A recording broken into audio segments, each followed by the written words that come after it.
telo.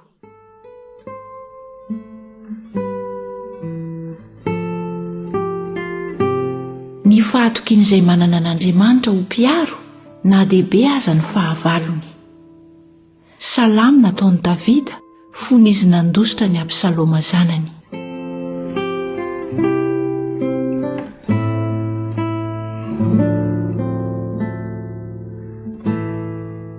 Jehova, akory izato hamaroniny mampahory ahy.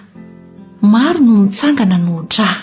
Maro no milaza ny fanahiko hoe tsy manam-pamonjena amin'Andriamanitra izy. Kanjo ianao Jehova no ampinga manodidina ahy.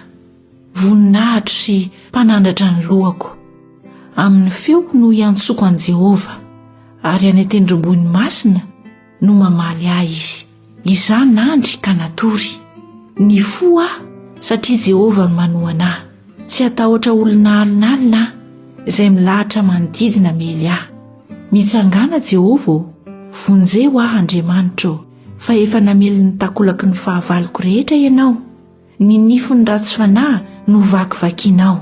An Jehova ny famonjena ho amin'ny olonao ane ny fitahinao.